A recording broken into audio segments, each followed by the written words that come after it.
Welcome. It's the Matic. It's the illest blood in the land.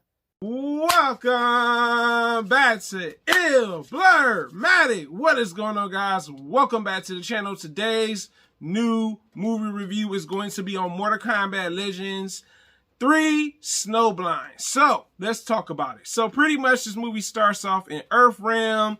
We see Kano, now known as King Kano, and the Black Dragons taking over cities and villages. One thing I did like about this film is we see a different take on Kano. I like that take, because Kano's kind of not been the best type of fighter. It seems like he's not really that great of a fighter, but we see him in a different light. We also see another person with him, which is Shang Tsung. Shang Tsung pretty much can't do nothing, man. My man's lost his abilities and stuff. So he's pretty much Kano's little, I guess you could say, flunky or sidekick for a villain, right? But also we're introduced to Sub-Zero.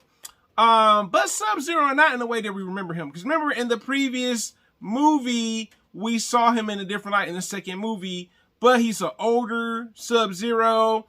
He no longer is fighting, which is pretty shocking that I got from the film.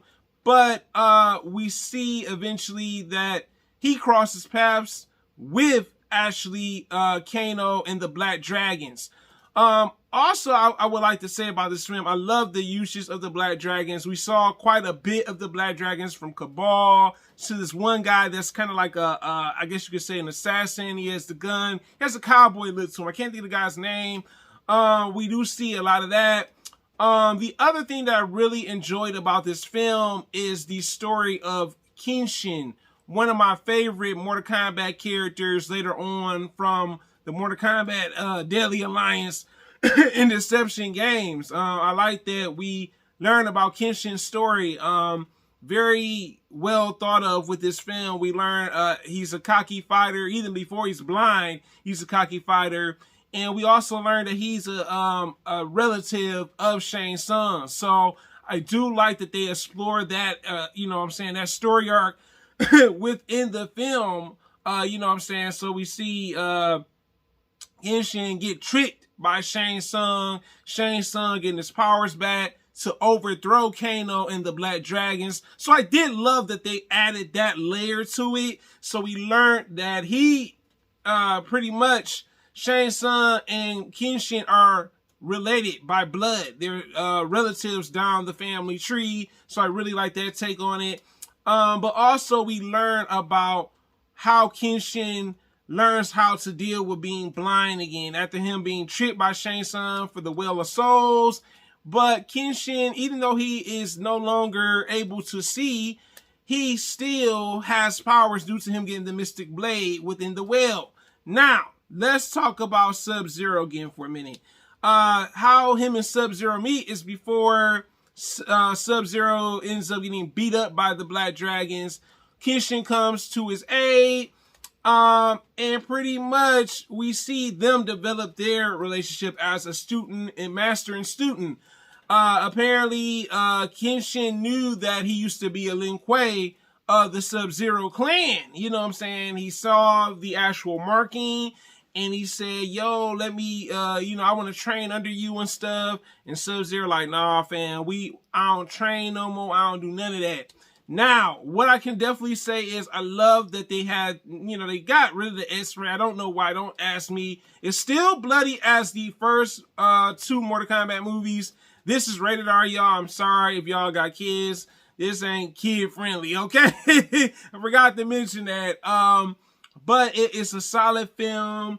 I think they spent quite a bit of money with the blind features, so you can see how Kenshin operates as a blind fighter for Mortal Kombat. And I love, like, when he picked up the sword, you can see like the visuals. It was kind of reminded me of Daredevil. You know what I'm saying? He picks up the sword. He can like see like the people, or I guess like the vibrations of the person. I really thought that was well thought of. But we also see Sub-Zero have issues pretty much. him having this reoccurring nightmare about something that really took place. And I said, ouch, man, like, don't you, you know what I'm saying? So he's kind of suffering from PTSD, kind of reliving these memories, having these nightmares about something that happened in his past. Now, I love that they do kind of tell you a little bit about what happened. So there is some story to that. I don't want to say too much because I don't want to spoil it for people that have not seen the movie, but it ties into why he's no longer an actual fighter. But eventually he does take Kenshin to be his student. And I love that we see the relationship dynamics between them. Kenshin's not as bad, you know, Kenshin's trying to learn the ways of being a fighter. And he has him do stuff like, you know, go chase the chicken, you know what I'm saying? See if you can use the telekinesis with your sword, you know what I'm saying? That type of stuff. And pretty much we see they have their differences, you know what I'm saying? Kenshin pretty much saying, look, I'm about to go save this town or city from the Black Dragons on Earth Realm so they won't eventually get taken over by Kano.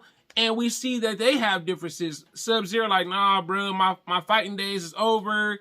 I actually did something that I shouldn't have done. This is why I don't want to be a fighter. Also, what I loved about this movie is we have a surprise, like, character that returns. And who am I talking about? My man Scorpion is back. I said, yes! I said, boy! I said, come on, man. They showed the weapon, like, briefly in the movie. I said, okay, like, my man's better come back, bro. Like, y'all can't do it like that. And I love, like, the character dynamics between Sub-Zero and Scorpion. It seemed like they squashed their rivalry that they had. I love that take on the story. I thought that was a really cool take to show that, you know, they made up eventually. You know what I'm saying? Despite Scorpion's whole clan getting killed by the Lin Kuei, thanks to Quan Chi in the first movie. I was like, yo, that was a great way to kind of see them come back together. So, you know, when things got rough, we saw Sub-Zero summon Scorpion. He's like, get over here, you know, just the iconicness. The animation's still on point with this movie. You know, I gotta say, for this movie, I liked the story. The story kept building. We learned about Kenshin, what he was like before he was blind. We learned about Sub-Zero's story.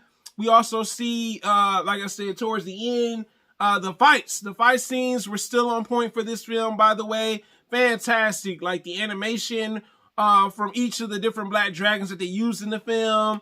We saw how Kano operated. When he took over these cities, he turned them like into like fight clubs and stuff like that. So he was kind of like a tyrant to some degree. I love the team ups in this film. You know what I'm saying? We see pretty much Kenshin, Scorpion, and Sub-Zero kind of come together and team up and fight. I love they show one of the scenes from the newest Mortal Kombat movie, the room where you can see like the different timelines and stuff. I love that concept behind the film. And I said, man, you know, so decent voice acting, solid story. We learn pretty much Sub-Zero still got the juice. You know, we see him actually fighting again. The ending, let's talk about the ending. The ending was really well thought of. Kenshin pretty much having to say goodbye to his master, Sub-Zero, and bidding his farewells to Scorpion as well. I gotta say, this film, let's give it a rating. I'm gonna give it an A-. I really love that this was a solid film. I don't know, man. I think Mortal Kombat makes better animated movies, to be honest with you. The last live one just rubbed me the wrong way. These animated ones, keep doing them, Warner Brothers and NetherRealm Studios, because honestly, it kept my interest. I love the animation. The only downside besides that is probably just the animation a little bit. I kind of missed the X-rays, but that's fine. It's still bloody, still gory as it is. But this is your boy, Blurmatic, guys. Have you seen this movie, Mortal Kombat Legends 3, Snowblind? You tell me in the comments, guys. Have a wonderful Friday, and I am out. You are the real MVPs of the channel.